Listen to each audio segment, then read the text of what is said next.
안녕하세요. 알찬 방송 그리고 밝은 방송 여러분과 함께하는 최후의 오크의 경제 이야기입니다.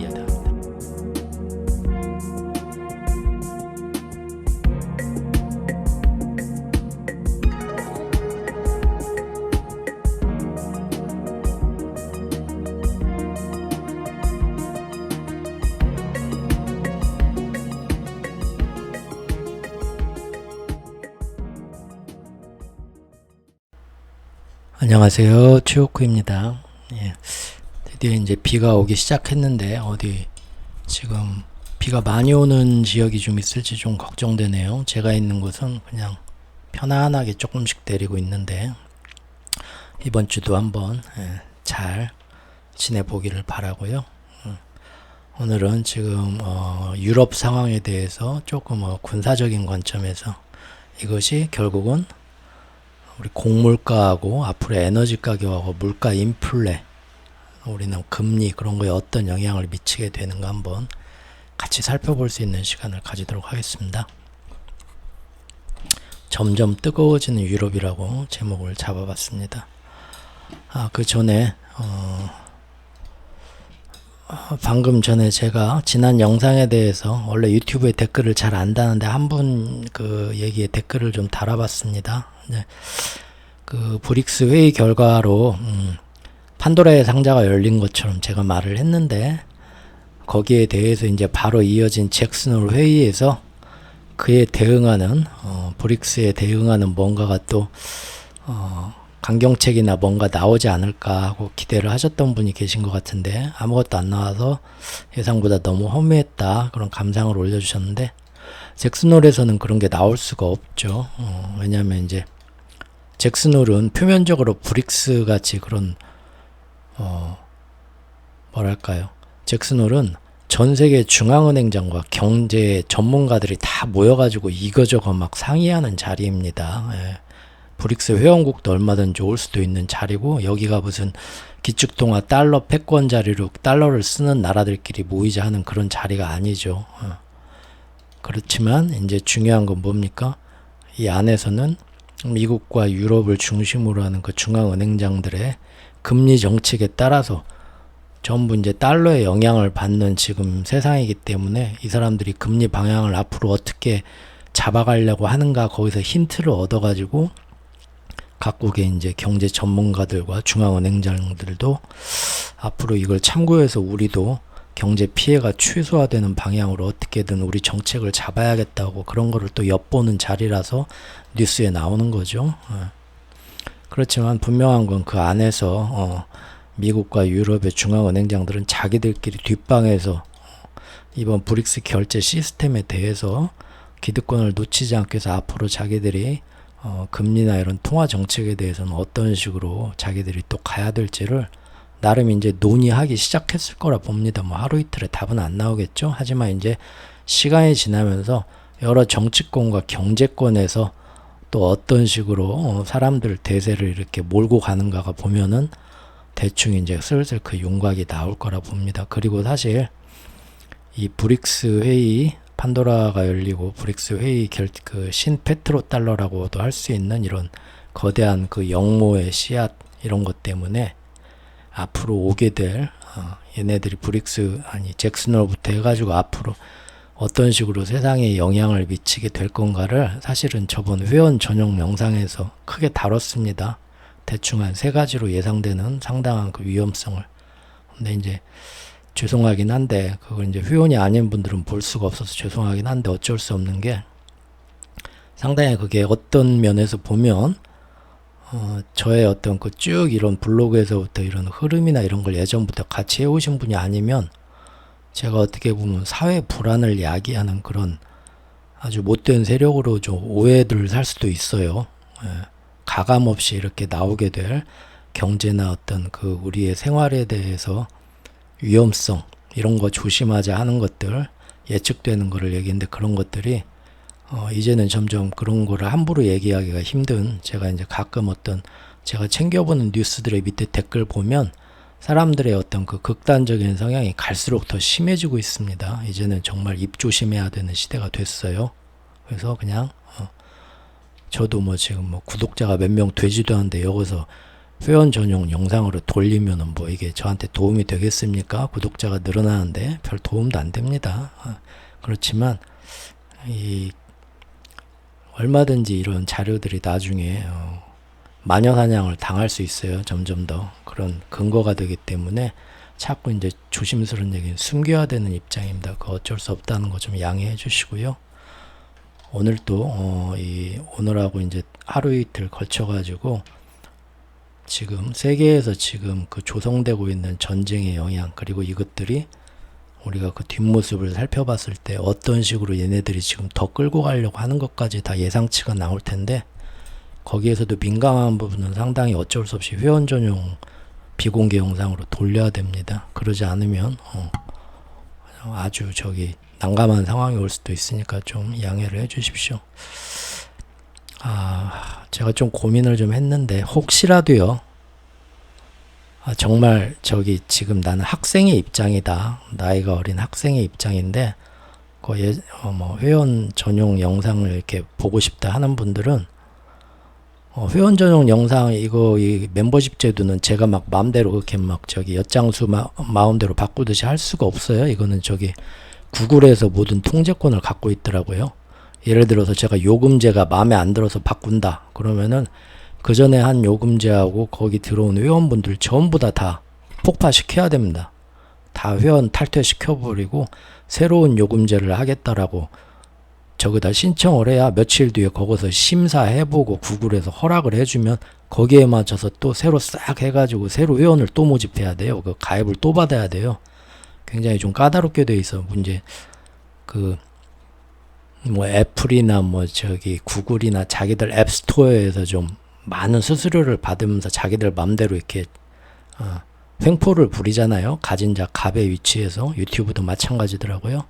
그래서 이제 그거는 좀 방법이 없는데, 그래도 정말로 학생인데 좀 기존의 회원분들도 좀 이 점은 좀 양해를 좀 해주시면 어떨까 싶어요. 그런 분이 계시면, 나 진짜 알바하면서 한 달에 정말 돈 힘들게 버는 대학생이고 그런데, 그러면은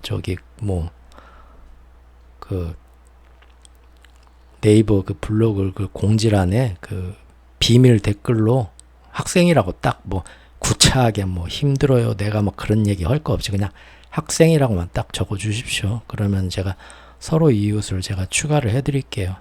서로 이웃 추가해도 유튜브에 회원 영상은 못 보게 되어 있습니다. 결제가 안 되면. 대신 그 원고로 써놓은 글 있잖아요. 그죠? 그 글은 보실 수 있거든요.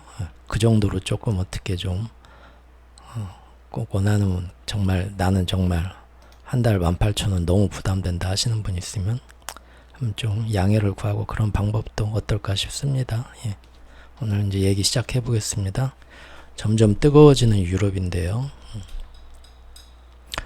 어제 이제 잭슨홀에서 잠깐 이 얘기 좀 하고 넘어갈게요. 잭슨홀에서 이제 세계 중앙은행장도 모였지만 현장 경제 전문가들이 다 모여갖고 자기들끼리 여러 가지 얘기를 나눴거든요. 근데 거기서 나온 기사가 있어 재밌어 갖고 왔습니다. 지금 여기 모인 세계 경제 날고 긴다는 전문가들이 모여갖고 여러 논의를 한 결론들을 냈는데, 공동 성명같이 안 좋은 얘기가 나왔어요. 뭐냐면 지금 세계 경제가, 모든 나라가 공공부채 비율이 예전 15년 전 금융위기 발발 직전에 그때가 40% 수준인데 이미 현재 60%, 금융위기 때보다 지금 공공부채 비율이 더 높다. 심지어 이거는 이제 이 부채를 어떻게 디레버리징 해갖고 이 부채를 감축하면서 연착륙을 하기에는 정치적으로는 거의 실현 불가능한 수준이라고 자기들은 그럴 가능성이 높다고 본다. 국제통화기금 전문가가 또 이 얘기를 했습니다. 지금 터지면 방법이 없다. 이걸 어떻게 막고 싶어도 그런 얘기죠. 특히 가난한 나라들이 더 취약한 환경에 처했다. 그동안 전 세계가 팬데믹 때문에 팬데믹 때문에 그 당시 전염병에 대처하려서 어쩔 수 없이 막대한 빚을, 재정을 다 풀 수밖에 없었다. 전 세계 그렇게 안 한 나라가 없죠. 근데 이제 그것을 팬데믹이 끝나고 나서 각 나라에서 자기들 경제 정책을 잘 운영하면서 그때의 빚을 다 어떻게든 좀 줄이고 다시 경제를 건전하게 부채 문제를 구조조정을 해야 되는데, 그러려고 했더니 갑자기 뭐가 생겼나요? 지정학적 분열, 전쟁이 터지고 신냉전 시대로 디커플링돼서 무역 긴장이 생기고 미국과 중국 사이에 서로 우리끼리만 무역하자 하는 동맹끼리만 그런 비동조화가 일어나면서 그런 디레버리징, 부채를 건전하게 구조 조정하려는 길을 원천적으로 지금 막은 사회가 돼버렸다. 그래서 이것은 이제 조금만 뭔 일이 있어 터지게 되면은 어떻게 막아보지도 못하고 지금 중국이 터지려고 하는 것처럼 다른 나라들도 전 세계가 위험해질 수 있다는 안 좋은 얘기들을 서로 이렇게 동의를 했다고 합니다. 다만 한 가지 희망사항이 뭐였냐면, 희망적인 건 인공지능이 나타나서 이 인공지능이 막대한 생산성의 향상을 일으키면서 굉장히 모든 산업 이역을 다 생산성의 극대화가 일어나면서 이런 것들을 다 구제해 줄 수 있지 않겠냐, 메시아처럼 주목을 받았었는데 지금 한 6개월 지나 보니까 어떻습니까? 그 AI 기술이 실제 생활에서, 경제 생활에서 그런 우리가 기대했던 혁신적인 이점이 실제 산업의 경제에 그 효과가 나타나는 건 훨씬 앞으로 더디게 나타날 수 있다. 별로 기대 안 한다. 그런 얘기들이 나왔다고 합니다. 자, 이제 본론 들어가겠습니다. 흑해 곡물길을 틀어막더니 이제는 해상의 원유 수출까지 틀어막았다라는 겁니다. 지금 미국과 그 뒤에 금융 배후 세력들은 지금 아주 노골적으로 그간 이러한 마스터 플랜의 진행 상황을 작년까지는 잘 모르고 있던 사람들조차 최근에 이제 8월 들어서는 요새 세상 돌아가는 게 좀 여기저기 좀 심상치 않은데 이제는 어느 정도 아주 둔감한 사람이면 다들 느낄 겁니다. 그러다 보니까 정말로 그런 지정학적 불안에 대한 그런 뉴스들에 달리는 그런 그 댓글들도 예전보다 훨씬 더 남의 일이 아니라 우리 일이라고 생각하면서 더 극단적으로 지금 치닫고 있는 걸 볼 수가 있어요. 상반기에 우방과 동맹들의 편제를 재정비한 후에 리투아니아에서 마지막에 열렸던 그 나토 회의를 통해서 우크라이나를 그 당시에 앞으로는 어떻게 하자? 휴전시키는 게 아니라 이스라엘처럼, 아주 이스라엘과 팔레스타인처럼 오랜 분쟁 지역으로 업그레이드 시켜서 끌고 갈 것을 그 자리에서 사실 결정했고요. 그 다음에 이제 바로 그 다음에 있던 흑해 곡물 협정 연장일에 맞춰갖고 갑자기 가만히 놔둬도 연장이 잘 될 수 있는 분위기였는데 전선을 내륙이 아닌 흑해로 오면서 크림 대교를 공격이 이루어졌죠. 크림 대교에. 그러면서 서로 간에 어딜 감히 여길 건드려, 권투로 치면 로블로우죠. 급소를 가격한 그런 것 때문에 우리도 보복이다 하면서 서로 일주일 열흘 동안 하루도 쉬지 않고 얘네들 왜 그래? 뭐 그때 막 난리를 치면서 보복을 하면서 흑해에 있는 우크라 곡물항부터 뭐 러시아의 뭐 곡물 수출기까지 서로 그냥 어마어마하게 공습해서 다 서로 때려부시죠. 그래가지고 모든 흑해 곡물 수출항 등의 연이은 공격과 파괴로 세계의 곡물가를 다시 올려서 인플레를 자극하려는 준비 움직임이 어쩌다 보니까 완성이 되어버렸습니다. 그리고 그 외에도 요새 뉴스들 보시면 다 아시겠지만 이상 기후로 인한 농작물 피해와 그로 인한 식품 물가 불안이 우리 모두의 예상보다 굉장히 생각보다 빠르고 깊게 충격이 오고 있죠.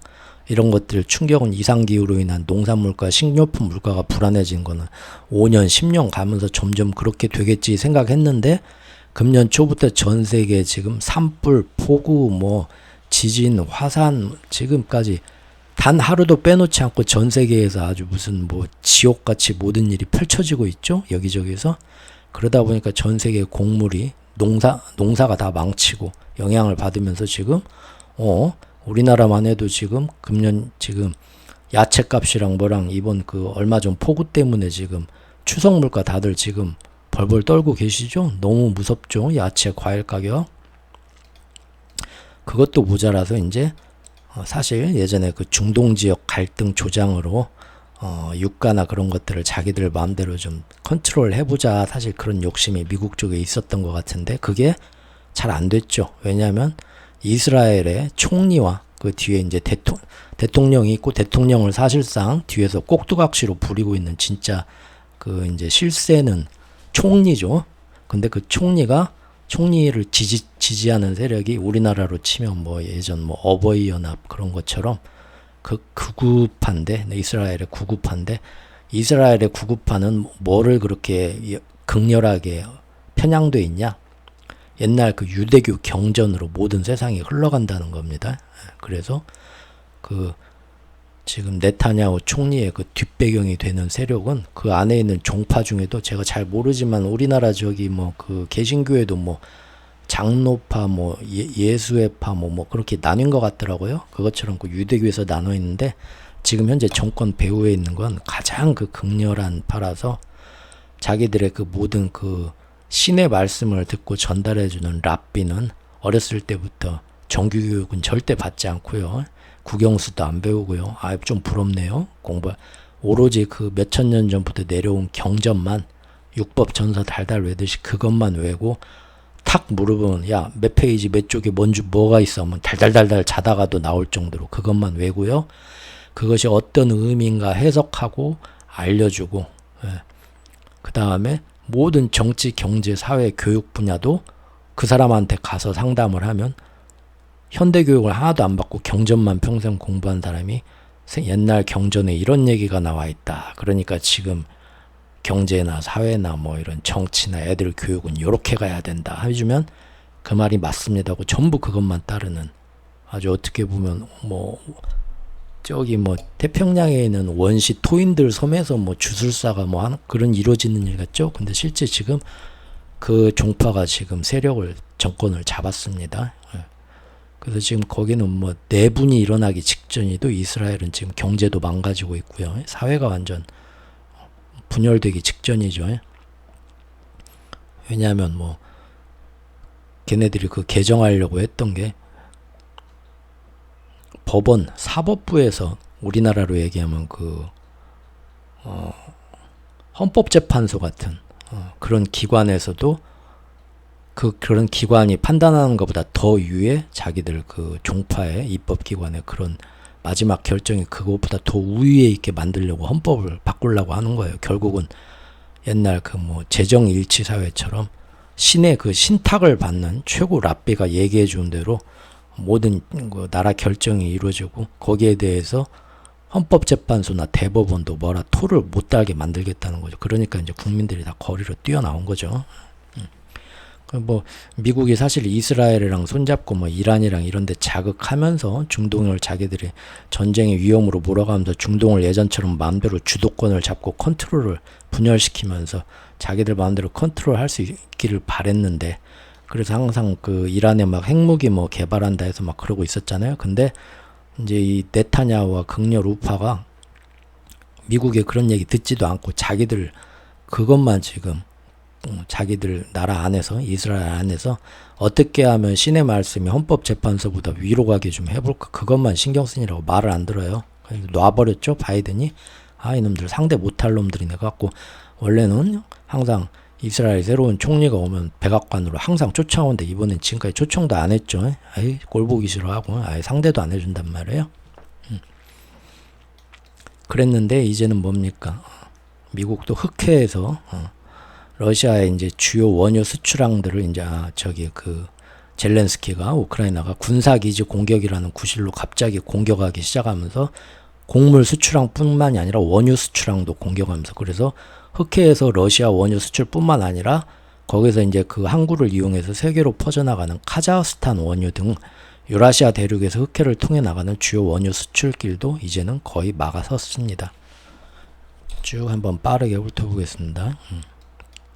처음에 이렇게 우크라이나의 뭐 무인 보트가 러시아 유조선을 갑자기 공격하는 일이 예전에 있었죠. 그러면서 이제 이쪽에 지나다니는 유조선들 다 조심해라. 우리 저기 그 무인 그 드론 이런 것들이 애가 좀 다혈질이고 눈이 잘 안 달려가지고 가다가 그냥 좀 러시아 함선하고 비슷한 것 같다 하면 이런 식으로 갖다 막 쳐박으니까 우리 책임 못 져. 그렇게 되는 거죠.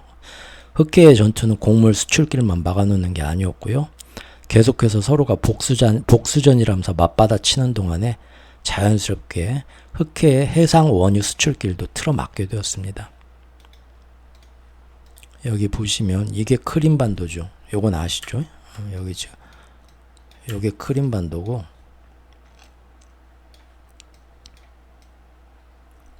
이 흑해에서 여기 오데사나 이런 데가 이제 우크라이나의 주요 곡물 수출항이었고요. 크림반도 러시아 땅의 곡물 수출항은 이쪽에 있었고요. 이제 우크라이나의 곡물 수출항은 이쪽에 있었어요. 서로 여기를 치고받고 했는데 어느 날 갑자기 이 안쪽에 한참 들어가죠. 크림반도 안쪽에 여기 노보르시스크라는 항이 있는데 여기까지 이제 우크라이나의 저기 드론이 여기까지 숨어서 갑니다. 그래서 여기는 항구를 쳐요. 말로는 이제 여기 있는 뭐 우크라이나 군함이나 뭐 저기 군사시설을 공격한다라고 하는데 보니까 거기 뭡니까? 여기가 이 대륙에서 나오는 모든 원유 수출항이에요. 거기를 다 파괴를 해버립니다. 러시아 대륙에서 생산되는 원유 해상 운송길이 주요 항구라는 노보로시스크를 우크라이나가 선제 타격을 합니다. 이렇게 러시아 해군기지를 드론 공격하죠. 갑자기 이제 본토 공격이 됐죠. 크림반도만 아니라 그 후방 깊숙한 곳까지 마음대로 이제 공격하게 됐죠, 서로. 그러면서 역시나 그 지역을 지나가는 군함이 아닌 민간 유조선, 러시아의 민간 유조선까지도 무인기로 공격을 했습니다. 그러면서 우크라이나군이 노보로시스크뿐만 아니라 아나파 등 러시아의 흑해 항구 6곳 모두 전쟁 위험 지역이다. 여기로 들락날락하는 전세계 유조선들아, 그건 알고 있어라. 언제 니네 뭐 파편 맞아도 우리는 경고했다. 이렇게 얘기를 했다고 합니다. 이미 우크라이나와 러시아가 서로 흑해를 통과해서 곡물 항만에 접근하는 상선들 역시도 얼마든지 적국의 스파이선으로 간주해서 공격당할 가능성이 있다고 미리 전에 엄포를 놨었죠. 그래가지고 지금 현재 그 흑해에서는 그 해상으로 곡물을 운송하려는 각 나라의 상선들이 감히 발을 들이지 못하고 있습니다. 목숨 걸고 장사할 수는 없으니까요.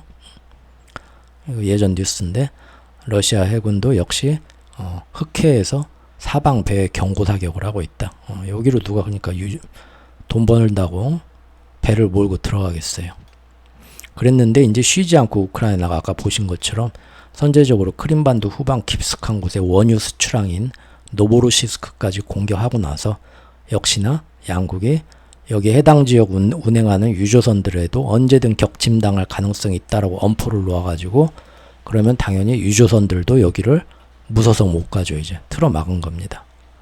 러시아 유조선들 씨를 말려라 하면서 은밀한 바다의 저격수 가는데 러시아 유조선뿐만 아니라 여기를 이용하는 모든 다국적 그 유조선들도 자기들이 책임 못 진다고 말을 했으니까 카자흐스탄에서 생산되는 원유 같은 거 이거 서방의 어떤 그 들어가서 그 유전을 개발하는 게 서방의 그 정유회사들입니다. 다 같이 합작해서 카자흐스탄 같은 데서 원유 수출해가 개발해서 생산해서 일이 이제 파이프라인이나 그런 걸로요. 한국까지 몰고 와가지고 노보로시스크에서 서방 배들도 와서 실어가거든요. 그것도 이제 여기 맨날 가서 빵빵 터지니까 조심해라 하니까 걔네들도 못 들어가는 겁니다.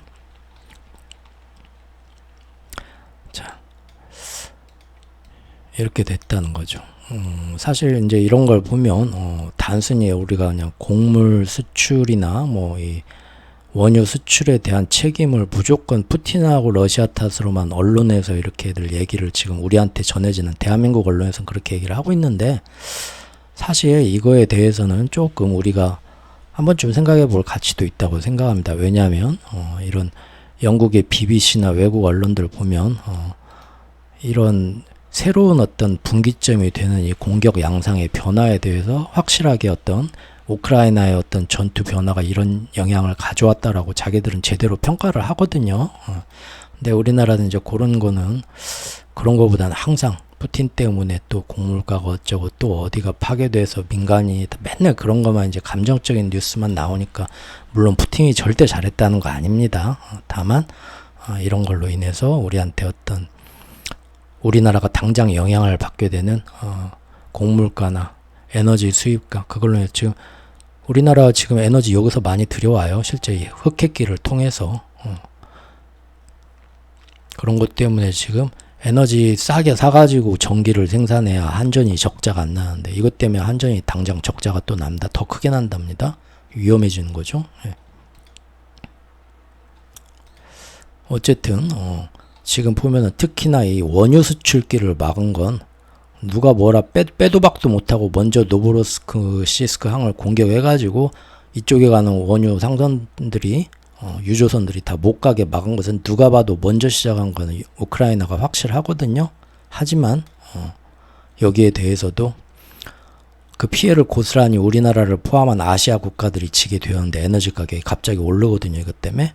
근데 여기에 대해서 우크라이나에 대해서 아니 왜 괜히 거기가 그렇게 뭐 전선을 뭐 밀어내는데 정말 중요한 꼭 거기를 굳이 때려야겠어? 그리고 싸우면 니들끼리 싸우지 왜 우리한테까지 이렇게 피해가 오게 하는 거야? 그런 책임 추궁이나 비난 여론을 우리가 합니까? 감히 입도 뻥긋 못하죠? 그 뒤에서 지금 어떻게 지금 저 힘센 미국이나 유럽이 막 잘한다고 하는데 우리가 어디 거기다 대고 아유 잠깐만요 우리 지금 굉장히 그것 때문에 힘들어졌어요 좀 어떻게 안 될까요? 그런 얘기도 못하고 있다는 겁니다. 우크라이나 자폭 무인정 이런 것들이 자꾸 이제 일단 해상 공격으로 러시아 유조선 같은 거 해군 기지도 공격을 하고 있다는 거고요. 자 그럼 곡물가와 유가는 이것 때문에 어떤 영향을 받고 있나 볼까요? 흑해 공방은 처음에 오데사와 러시아의 곡물 수출항과 저장고 그리고 다뉴브강 포구의 곡물 저장소 등을 파괴했었죠. 기억들 하시죠? 그러면서 상시적인 공방 장소가 되면서 곡물 수출기를 막았습니다. 그 당시에 이제 우크라이나가 이거 인도적 차원에서 우리가 곡물 수출기를 사방에서 이제 말은 안 해도 뒤에 미국이 있으니까 말은 못 해도 저놈들 때문에 또 굶어 죽게 생겼네 하면서 그 아프리카나 중동의 불쌍한 배고픈 나라들이 지금 이를 갈면서 푸틴한테도 가서 뭐라 하고 우크라이나 젤렌스키한테도 가서도 뭐라고 하고 그만 싸우고 좀 니네 때문에 우리 굶어 죽게 생겼다 그런 얘기를 하죠. 거기는 또 한단 말이에요. 그러니까 이제 우크라이나가 좋다. 곡물 수출기를 어떻게든 우리가 재개를 하겠다. 인도적 차원에서 그렇게 했는데 그 얘기를 들어보면 뭔 얘기냐면 러시아는 빼놓고 자기네 곡물항만 열겠다고 합니다. 무슨 얘기냐면 그때 기사를 보면 뭐라고 하냐면 우크라이나가 하는 얘기가 해군 대변인이 우크라이나 흑해 항만에 지금 무서갖고 봉쇄되어 있는 상선들을 곡물이나 농산물 수출을 위해서 해당 항로를 이용하게 해줄 거다. 열어주겠다. 근데 그거를 자기네 우크라이나 항구에 발이 묶인 그 상선들한테만 허가해주겠다. 대신 뭡니까? 저기 러시아 항구에서 나오는 배들은 자기들은 언제든 공격할 수 있다. 러시아 입장에서 들으면 인도적인 차원에서 곡물 수출항길을 열어주는데 자기 우크라이나에서 돈 벌기 위해서 우크라이나 항구에서 출발하는 상선들은 풀어주고 대신 러시아 항구에서 러시아가 돈 벌겠다고 출발시키는 그 곡물 수송선들은 자기들이 언제든 공격할 수 있다 말하니까 이게 러시아로서는 이게 가만히 있을 수 없겠죠. 물론 러시아가 나쁜 놈들이긴 하지만 이런 조건은 누가 봐도 받아들일 수 없죠. 자기네만 돈 벌고 우리는 돈 못 벌게 앞에서 방해하겠다는 건데 그러니까 러시아도 할 테면 해봐라 그러고 있겠죠. 근데 역시 우크라이나 해군 대변인도 뒤에 토를 답니다. 근데 우리가 이렇게 인도적인 차원에서 우크라이나 항구에 있는 배들 항만길을 우리가 열어주긴 하겠는데 저기 가다가 러시아 애들이 막 저기 물속에다가 수중에 기뢰도 많이 설치해 놓고 툭하면 막 경고 사격하고 하던데 가다가 러시아한테 격침당하는 거 그거는 우리도 어쩔 수 없다 그렇게 또 뒷얘기를 합니다. 그러면 하라는 겁니까 말라는 겁니까? 누가 곡물 운송을 하겠어요? 결국 이건 뭡니까? 우리는 정말 인도적인 차원에서 곡물 수출을 하고 싶는데 힘드네 하는 이건 의미 없는 여론전이죠. 선전이죠.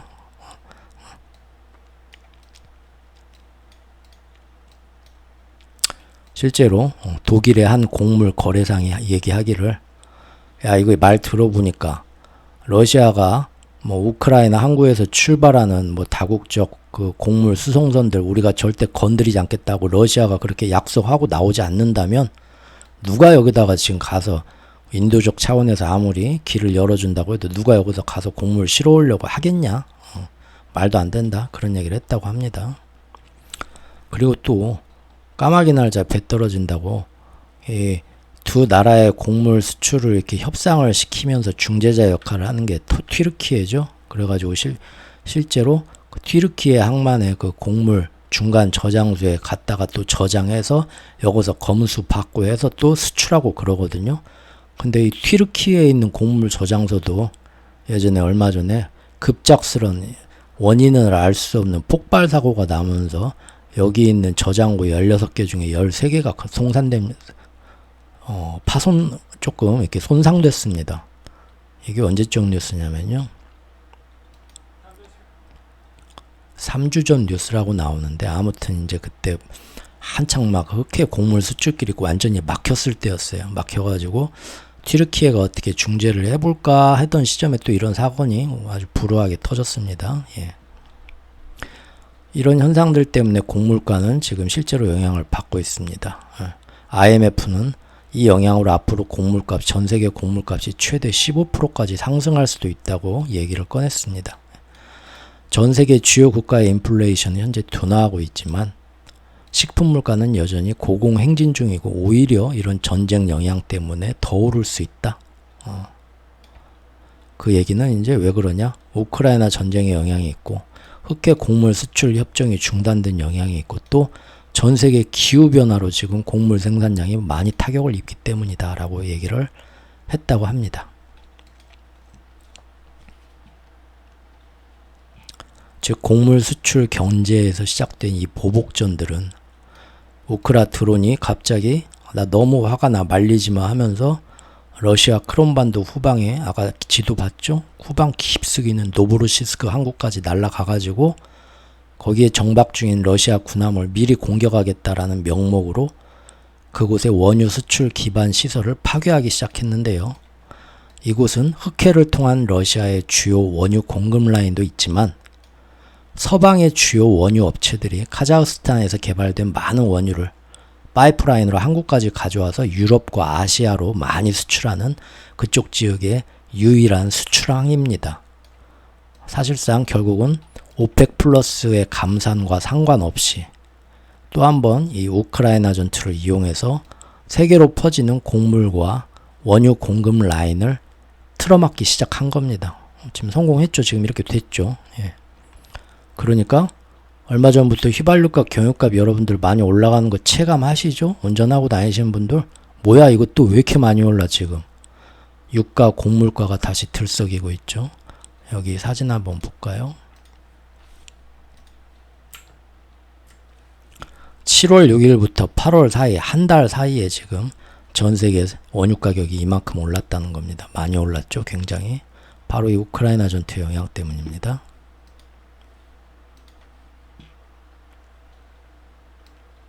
기름값 상승을 촉발하는 요인은 결국은 우크라이나 전쟁이었다. 그 얘기입니다.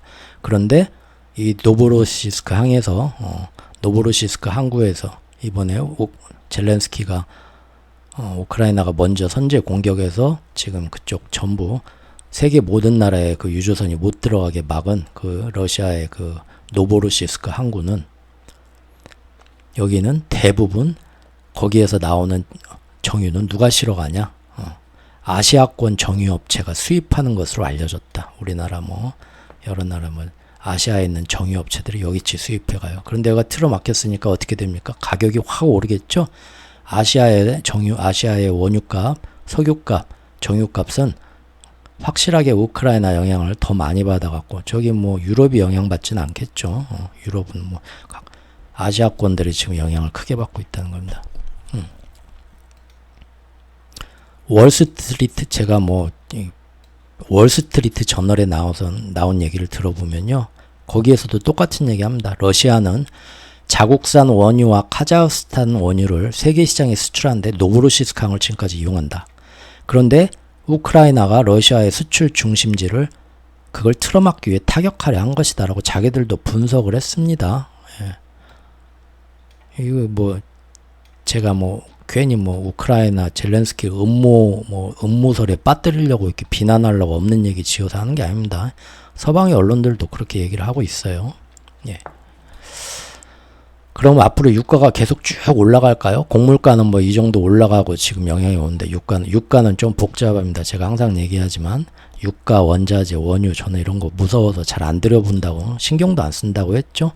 물론 장기적인 10년, 20년 보면은 저는 쭉 올라갈 거로 봐요. 그럼에도 불구하고 여기 안 묻어 놓습니다. 왜?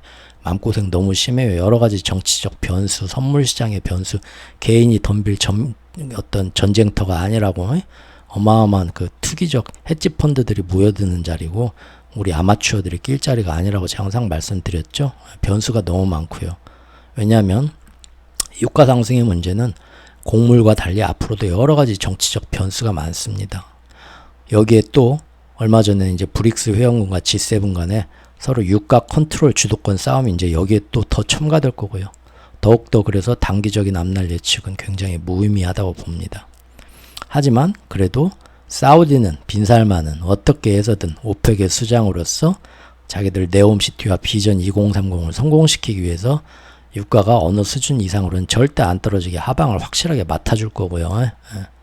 그리고 미국이 유가를 마음대로 혼자서 무한정 안정시키기도 힘듭니다. 셰일가스 시대는 이미 지나갔거든요. 그건 이제 셰일가스 다 예전처럼 다 풀가동 절대 못 시키고요. 여러 가지 이유가 있죠. 그래서 미국 혼자서도 뭐 여기에 맞서서 뭐 하긴 힘들어요. 지금 뭐 베네수엘라 뭐 이런 뭐 잠재적인 여러 나라들 많고 그런다고 해서 뭐 오펙이 원하는 대로 사우디가 원하는 대로 유가가 계속 올라가냐 또 이 우크라이나 전쟁 때문에 앞으로 계속 올라가냐 중국이 제일 그 석유 수요가 많은 나라인데 중국이 지금 경기 침체 앞으로 더 빠지고 아니면 어디서 세계적인 어떤 블랙스완 신용 경색으로 경제 위기가 빵빵 터지면서 산업이 다 위축된다고 해보죠. 그럼 전 세계에서 기름 수요가 또 확 줄어들겠죠. 그런 것도 굉장히 원유 수요가 이제 앞으로 어떤 영향을 받을지 몰라요. 그래서 유가는 굉장히 단기적으로 예측하기는 힘듭니다. 장기적으로만 크게 봐야지. 말 나온 김에 WTI 원유 차트 한번 보겠습니다. 예, 지금 이건데요. 아주 예전에 제가 2차 지지선 최소 이제 빈살만이 여기는 이제 용납 못하지 않겠냐.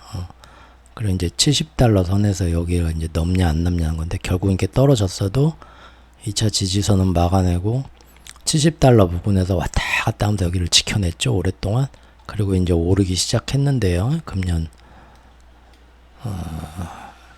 6월 말부터 사실은 뭐 중국 수요에 대한 기대는 뭐 이전부터 있었던 거고 그것 때문에 오른 건 아니고 사실은 오펙하고 러시아가 5월까지는 티격태격 서로 좀 합이 안 맞았지만 그 이후로는 확실하게 유가가 더 떨어지는 걸 막기 위해서 서로 이제 손을 잡고 감산의 의지를 그때부터 밝혔죠. 빈살만이 사실은 막은 겁니다. 그래서 이제 그때부터 오르기 시작한 거고요.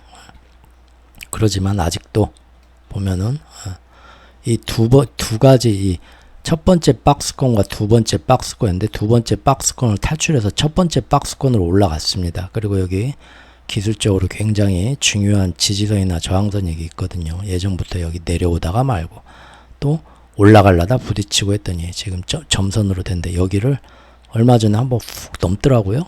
그러더니 다시 내려와서 갇혀 있습니다. 그런데 어제 오늘 사이에 거기 딱 다 달라붙어 있어요. 앞으로 어떻게 될지 봐야 될 것 같습니다. 차트는 다음 기회에 보겠습니다. 이거 말고 저 여러 가지를 한번 지금 그 잭슨홀 이후로 주식시장은 오히려 긴축은 이제 완전히 또 끝났다 하면서 그리고 그동안 이제 주식시장이 상당히 좀 많이 내려와서 한번 살짝 내려오는 와중에 이제 반등할 때가 됐다고 제가 얼핏 말씀드렸죠. 그게 이제 한 지금 이틀간 3일간 지금 오르고 있는 것 같아요. 근데 제가 아까 영상 찍기 전에 모든 차트들을 한번 봤는데 너무 재밌게도 모든 것들이 다 이런 지지선 저항선에 모든 것들이 다 지금 다 걸려 있더라고요. 뭐 원자재부터 뭐 저기 나스닥이나 뭐 스피나 뭐 다우나 뭐 그 다음에 달러 지수나 뭐 우리나라 원달러 환율이나 그건 이제 나중에 지금 성급하게 볼 건 아니고 좀 더 이제 모양이 확실해지면 볼 기회를 갖도록 하겠습니다.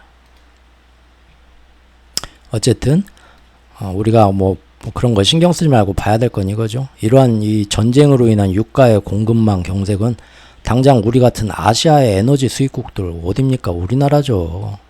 우리 다 수입하잖아요. 큰 영향을 미친다는 거예요. 식품 물가와 에너지 물가가 이미 뉴스들 보시면 벌써 뭐 우리나라 3분기 물가가 지금 다시 오를 것 같다. 왜? 식품 물가와 석유 물가, 에너지 물가가 오르고 있다. 뉴스에도 나오잖아요. 바로 영향이 온 겁니다. 그 뭐 그러니까 뭐 제가 뭐 막 우크라이나가 미워서 막 러시아가 좋아서 이런 얘기들 한다고 절대 오해하시면 안 돼요. 우리가 이럴 때 아이고 잘한다 뭐 우크라이나가 뭐 그동안 당한 게 있으니까 러시아도 당해봐야지 하고 우리가 응원할 수도 있지만 그 응원하려면은 그 자릿세를 내야 돼요. 그 경기장 들어가서 응원하려면 자릿세가 비쌉니다. 우리가 내는 자릿세가 이거예요. 여러분들 식품 물가 다 오르고 정유 물가 다 오르는 거 대신 그 관람료 내야 됩니다. 이거 구경하려면 그게 좋으면 뭐 응원해도 되고요. 근데 저는 이제 짠돌이라서 이왕 싸우려면 거기서 싸우지 말고 좀 다른 지역을 좀 옮겨봐. 왜 거기서 싸워서 우리 이렇게 힘들게 만들어. 저 같으면 국제사회 대표로 가면 한마디 하고 싶은데 우리가 지금 그 국력이 안 되죠. 예. 실제로 보십시오. 얼마 전 나온 뉴스인데 한전이 2분기 때는 사실 그 전 세계 에너지 가격이 많이 떨어졌죠. 2분기 때는. 그래서 그때 적자폭이 조금 돌아왔습니다. 역마진 구조가 해소되는 듯 했어요. 그런데 바로 3분기에 뭡니까? 최근 국제유가가 이런 영향으로 다시 오르면서 유가하고 뭔 관계죠? 그 유가 제일 그 만만한 화석연료 사다가 떼워가지고 전기를 생산하는 게 제일 가격이 싸게 먹힙니다. 우리나라 전기 지금. 그래서 그 에너지 가격이 오르면 전기 생산비도 올라요. 다시. 자금 조달 상황도 지금 안 좋죠. 자꾸 이제 국민들이 이제 너무 전기세 비싸 힘들다 하니까 정부에서 또 틀어막고 한전이 또 그동안 좀 너무 방만한 운영도 많이 했으니까요. 좀 혼내주는 의미에서. 근데 어쨌든 굉장히 국영기업인 한전 우리의 굉장히 중추가 되었는데 부실 구조가 너무 심각해지고 이러다 빵 터지면 경제에 큰 충격이 오는데 지금 그런 문제가 있다는 겁니다. 곡물하고 유가 살펴봤고요.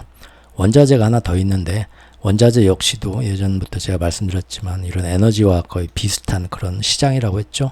공급망 악화, 지정학적 갈등, 중국의 경기 침체와 전 세계적인 수요 위축 또는 자원 중에서도 특정 자원의 세계 수요 등이 막 갑자기 리튬 같은 건 전 세계에서 막 원하기도 했다가 갑자기 너무 많이 전 세계에서 막 생산됐네. 이번에는 너무 많이 갖고 있으니까 필요 없어서 가격이 막 극으로 치달았다가 몇 달 만에 극으로 내려왔다가 이거 제가 볼 때는 우리 같은 개미들이 낄 자리는 아닙니다.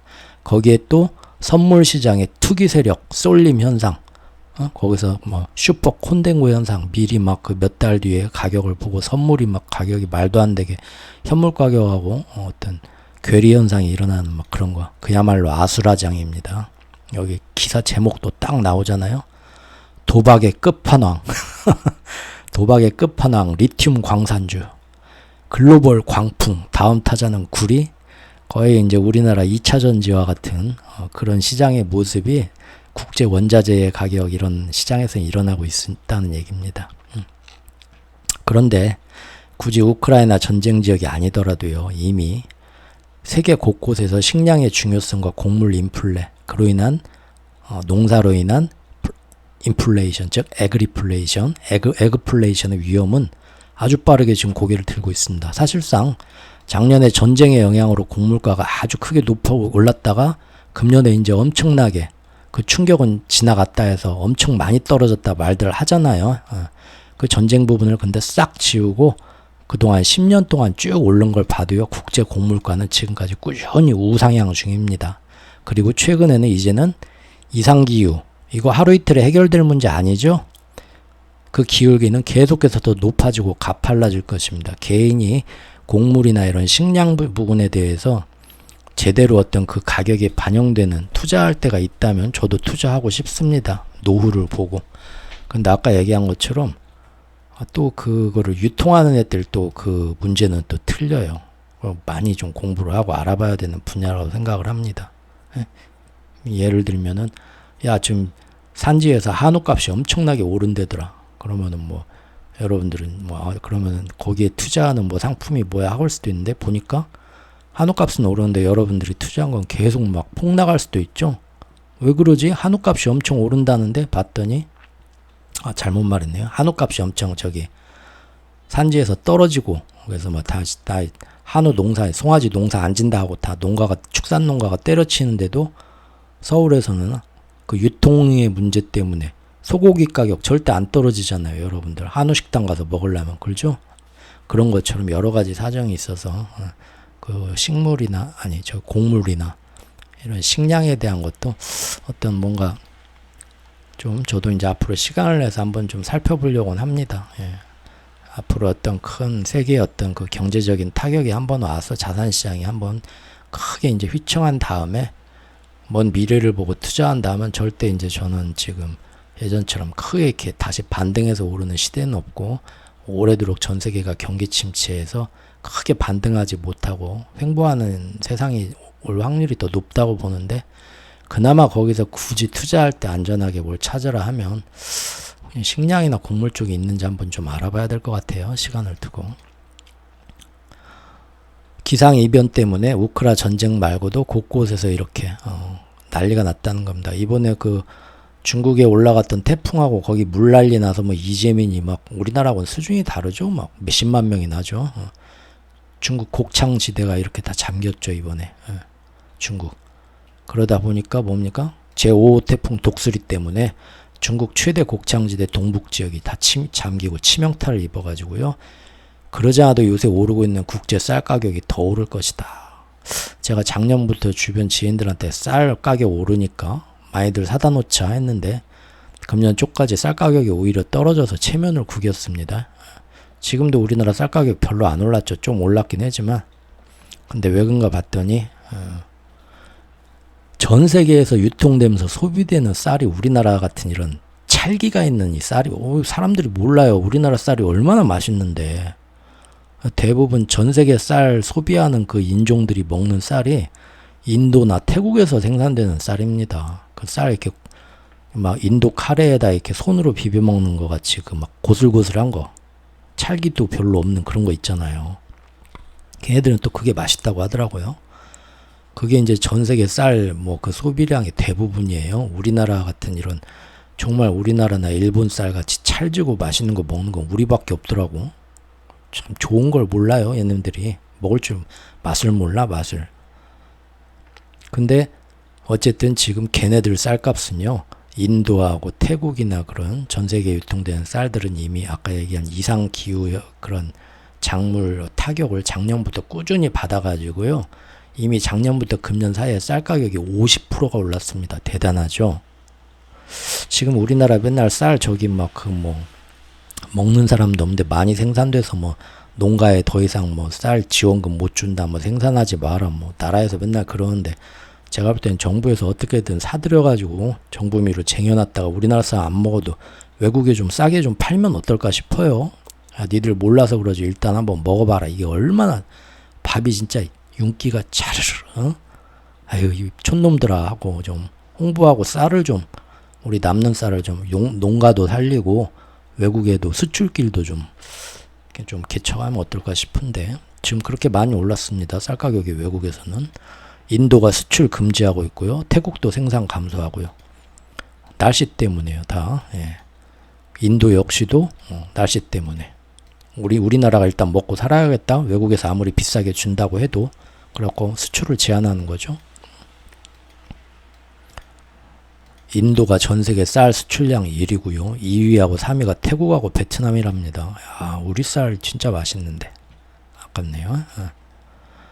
이번에 또 최근에도 한 번 더 마지막 또 규제를 계속하고 있습니다. 인도가 상반기에도 뭐 자기 쌀 수출 규제인데 8월 28일 바로 이틀 전에 또 다른 게 또 나왔어요. 뭐냐? 또 다른 품종에 대해서 또 수출 규제를 하면서 이로써 인도가 해외로 수출하는 모든 종류의 쌀이 전부 다 규제받게 되었다. 야, 인도의 이번 조치로 국제 쌀 가격은 앞으로 여기서 더 상승할 것이라는 전망이 나온다. 인도 혼자서 전 세계 쌀 수출량의 40%를 차지하고 있다. 미얀마 역시도 이달 말부터 쌀 수출을 또 제한한다. 전 세계가 지금 다 자기들 먹을 것도 없다고 수출 제한하기 시작했다는 겁니다. 쌀을. 우리 지금 우리 쌀에 지금 기회인데. 근데 우리 쌀 가격도 지금 요새 오르는 것 같더라고요. 이달 초 기준으로 아시아의 쌀 가격은 지난 1년 동안 50% 상승했다. 여기 나와 있죠. 2008년 10월 이후 최고 수준에 지금 올라 있다라고 나와 있습니다. 예. 근데 인도가 그것뿐만 아니라 뭐 설탕 수출도 금지하고 지금 이것도 가뭄 때문에 설탕 수확량이 줄었고 뭐 양파, 쌀, 설탕 전 세계 지금 식품 가격이 들썩들썩 한다는 거죠. 결국 이제 이런 심층적인 기사가 나오기까지 되었습니다. 전쟁과 보호무역주의 그리고 극단적 기후 변화까지 해서 이 세 가지가 다 모여가지고 전례 없는 지구촌의 복합적 위기 때문에 세계의 식량 가격의 불확실성을 끌어올 제가 연초에 그 금년 경제 전망하면서 써놨던 글이죠. 거기에 앞으로 그 당시 뭐 월가나 그런 데서는 세계 곡물 가격은 앞으로 뚝뚝 떨어지고 더 이상의 식량 가격 오르는 그런 건 없고 인플레에서도 이 헤드라인 수치는 이것 때문에 계속 무조건 안정된다 하는데 언제든 그걸 원치 않는 세력이 전쟁을 이용해서 또 자극하고 여러 가지 요인 때문에 다시 이것이 상승하는 때가 온다 했는데 지금 그렇게 되고 있죠. 이제는 다들 뭐 그러네 하시지 에이 설마 그런 얘기들은 안 하실 거예요. 실제 눈에 보이니까요. 지구촌에 아주 큰 밀 곡창지대인 우크라이나 평양 어떻습니까? 전쟁이 끝나도 이미 거기 땅이 쑥대밭이 돼서 거기서 생산할 수 있는 농업 생산량은 이미 그 규모가 수십 년 전 수준으로 후퇴했다는 분석까지 나옵니다. 전쟁 끝나도요. 우크라 곡창 지역의 생산량은 아주 크게 후퇴되어 있고요. 각국의 이상 기후와 함께 곡물은 앞으로 점점 더 귀해진다는 의미입니다. 돈 많아봤자 뭐합니까? 앞으로 한 20년, 15년 후에는 먹을 거 가진 사람이 장땡이고요. 금화도 다 필요 없죠. 그렇게 될지도 몰라요. 설마 일찍 가야지. 자, 미중 패권 경쟁이 촉발한 이 경제 블록화는 실상가상 이런 것들에 더해서 식량 안보 위기감을 더욱더 끌어올리고 있습니다.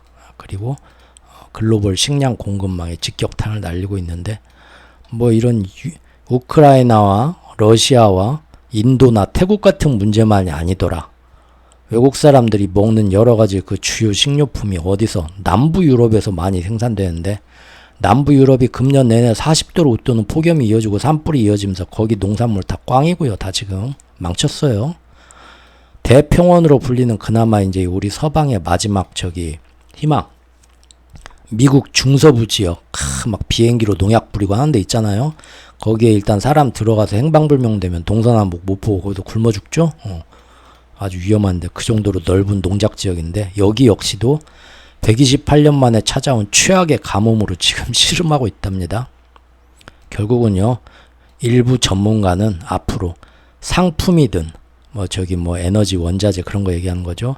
식품이든 아니면 이제 재화였던 공산품일 수도 있고요.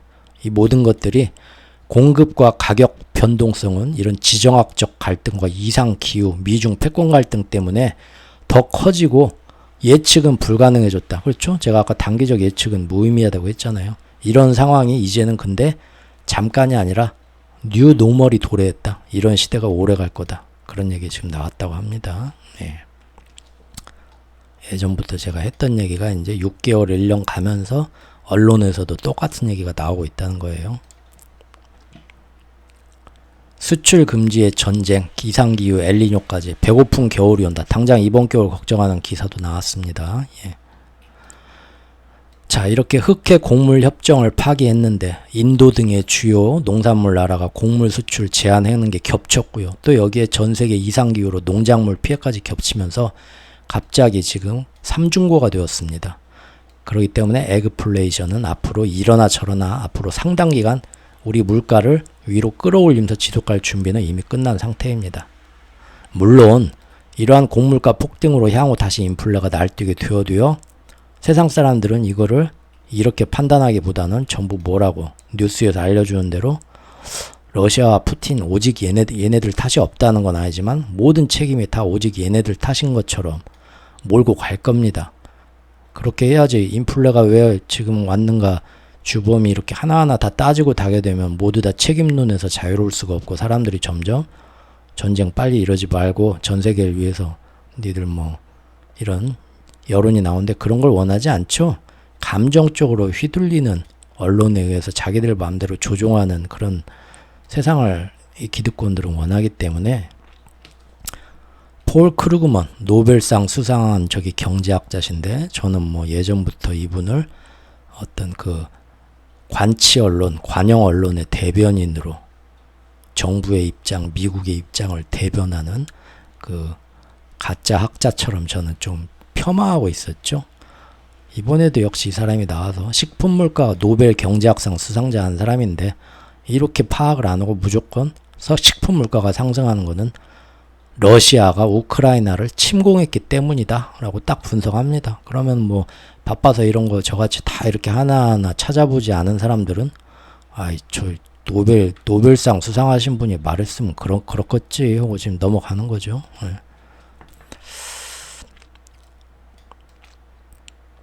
그러면서 러시아의 우크라이나 침공이 러시아, 우크라이나, 카자흐스탄의 농업을 망쳤고 이것이 지금 식품 공급망을 붕괴시켜서 전 세계 곡물 가격을 급등시켜서 전 세계에서 시위를 촉발할 수 있는 도화선이 될 수도 있다라고 지적했다고 합니다. 이분 참 학자의 양심이라는 게 참 예. 어쨌든 이것 때문에 뭐 우리는 뭐 그런다 치는데 당장 막 목구멍 굶어 죽는 사람이 속출하는 아프리카나 중동 지역에서는 막 젤렌스키한테도 푸틴한테만 뭐라고 하는 게 아니라 젤렌스키한테도 뭐라고 합니다. 왜 하필 거기서 그렇게 싸워서 거기는 놔두고 저기 본토에서 싸우고 너희 때문에 우리도 죽는다고 맨날 항의해요. 그러니까 거기서 이제 눈치를 봐야 되죠. 자, 지난 5일하고 6일 양일간 사우디아라비아의 어떤 도시에서 우크라이나 전쟁 종식과 평화 방안을 논의하는 우크라이나 평화회의가 열렸습니다. 여기에서는 한국, 우리도 참가했어요. 미국, 중국, 인도 총 40여 개국이 전 세계가 다 참가했습니다. 러시아는 못 왔죠.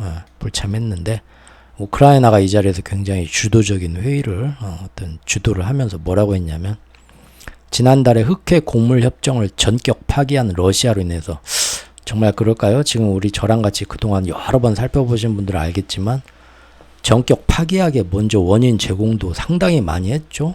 크림반도 공격을 그 전날 하지만 않았어도 이런 일은 안 일어났었죠.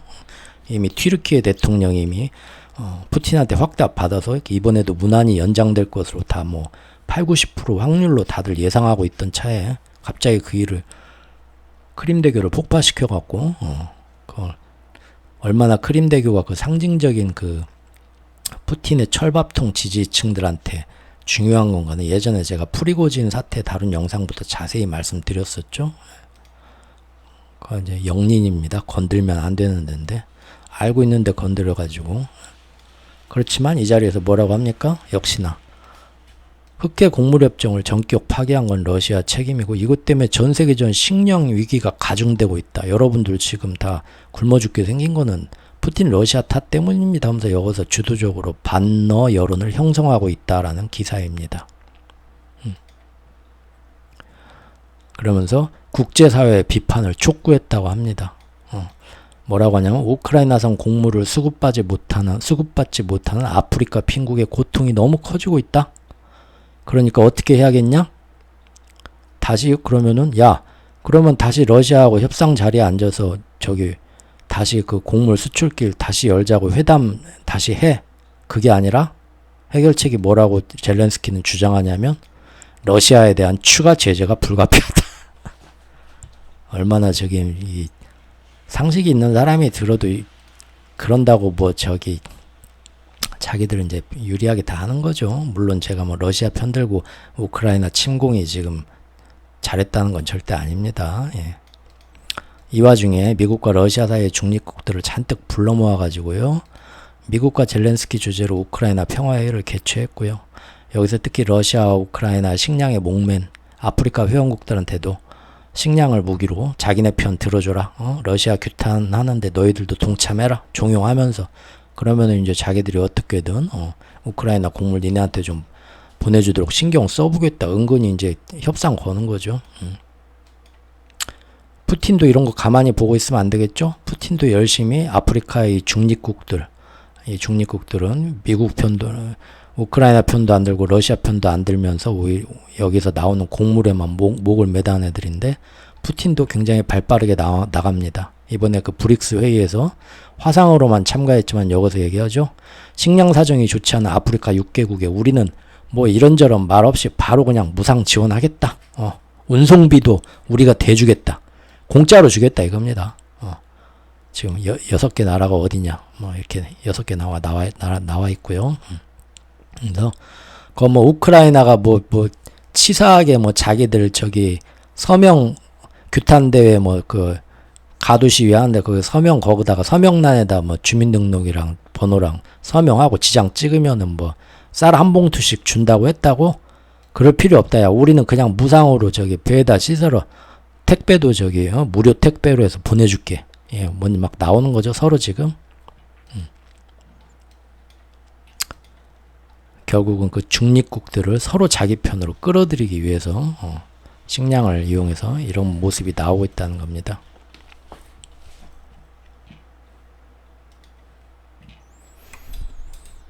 여기까지 지금 저기 그 우크라이나 전쟁 여파로 인해서 흑해 지역 거기에서 지금 틀어막히게 된 곡물과 원유의 어떤 공급망의 영향이 우리 한국에까지 어떻게 지금 오고 있고 전 세계 물가에 어떤 식으로 작용을 하려고 하는가 그걸 지금 살펴봤습니다. 그리고 이제 사실 그거 말고 벨라루스와 폴란드 지역에서 지금 어떤 움직임이 이어가고 있고 이것이 앞으로 어떤 위험성이 있는가. 그리고 이제 프리고진이 얼마 전에 사망 소식이 지금 전해졌죠.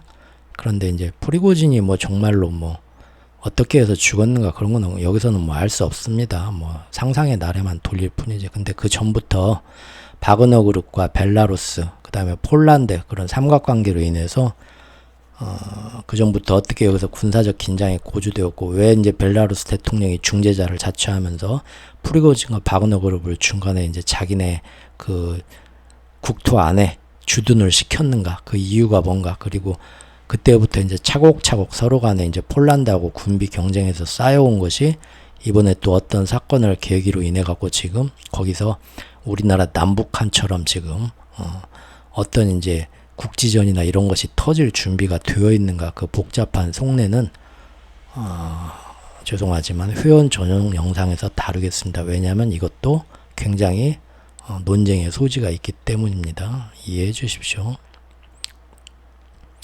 예전에는 그 노드스트림 문제를 가지고 제가 작년에 이거 미국에서도 이렇게 뭐 러시아가 뭐 했다고 하는데 내가 볼 때는 서방에서 이거 일부러 조금 이 전쟁을 올해 좀 안 좋게 리드해 가기 위해서 좀 조작된 사건일 수 있다고 제가 작년 뭐 9월 10월에 얘기를 하고 금년 초에 있게 될 때 그때까지만 해도 제가 열심히 떠들어도 그럴 수 있겠다 했습니다. 근데 지금 몇 달 지나고 6개월 지난 지금은요 사람들이 그런 얘기 하면은 굉장히 지금 우리나라도 지금 사방에서 지금 이 열강국들 사이에 끼어가지고 요새 막 어떤 지정학적 그 긴장도가 높아지고 있죠. 거기에 또 얼마 전에 직접 대통령이 나와가지고 어떤 옛날 그 70년대 같이 반공 기치를 하면서 그 공산주의와 어떤 그런 빨갱이들과 국가 안에서도 이제 싸워야 된다. 지금 뭐 홍범도 장관이 흉상 철거부터 해서 대놓고 나섰죠. 여기서 이제 제가 이제 이런 얘기 함부로 못 합니다. 굉장히 이거는 표적이 돼서 공격받으면 이거 접어야 됩니다. 그래서 회원 영상으로 돌리는 거 이해해 주시기 바랍니다. 감사합니다.